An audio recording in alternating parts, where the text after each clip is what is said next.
Hi folks, Craig from ArcadeBench.com here. We've got parts and bare boards back for the WhiteDwarf project. And basically the idea behind WhiteDwarf is that when you put an LED on a board, it's very planar and you only get one direction of light being sprayed from that LED.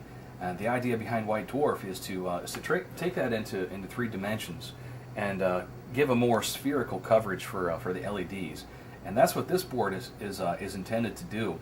You can see that the baseboard itself has a cross notched into the center of it, and what that does is it allows the two wing boards to separate. These two wing boards will interleave using the notches on either side here. They'll interleave and then they'll slip through the center, and that gives you a 3D spray of LED light everywhere. At least that's the intention. We're going to find out how well it works here today. So on the baseboard, we've got some capital components. We've got an ATtiny88 microprocessor that's going to control the light flashing and dimming and whatnot.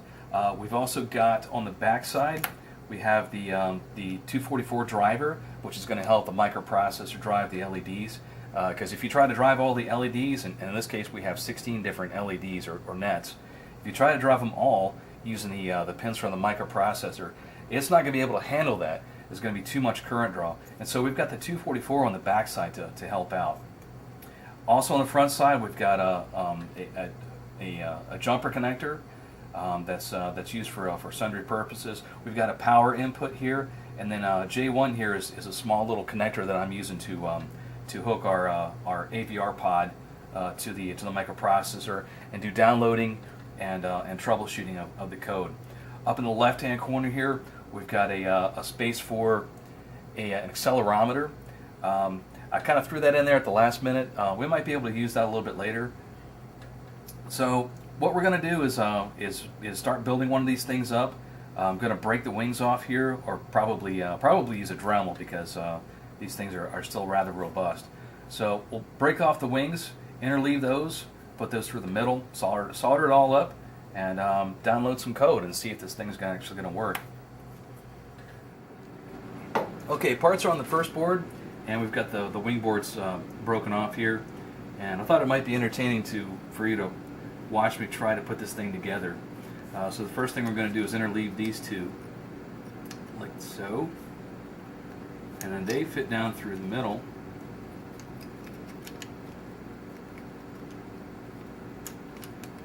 There we go. Come on. There we go. That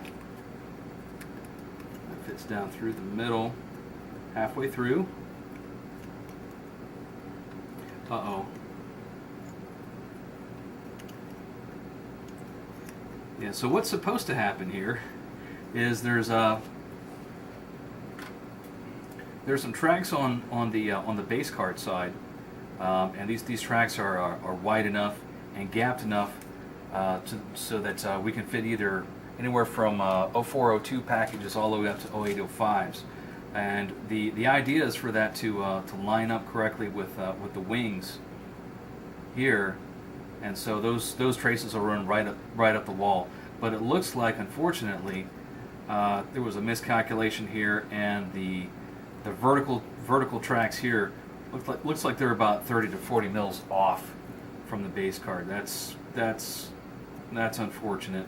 Might have to cut some copper and work around that. But that's how they're supposed to go together. So I'm going to go ahead and solder these up, put some LEDs on, and give it a try. It took a little bit of hacking, but I got the boards together, so now we can mount the LEDs either vertically or horizontally. You'll see a couple of LEDs flashing there now. I wrote up some basic code to make them fade in and fade out. So, and there's a little bit of randomness in there too. So that times 16 all around the sphere is going to look pretty cool. I've got some LEDs, different colored LEDs that we could put on there. I've got red, I've got orange.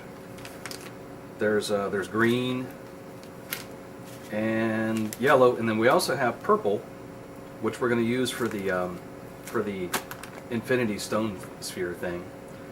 So let's go ahead and put these on and fire it up and see how it looks.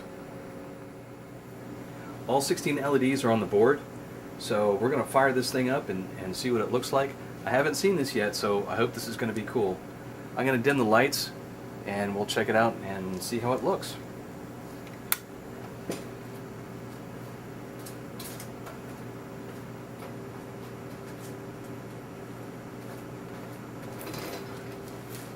I'm going to be hooking this thing up to my 5-volt bench supply. It's kind of hard to see what I'm doing in the dark here. There we go. Oh, look at that.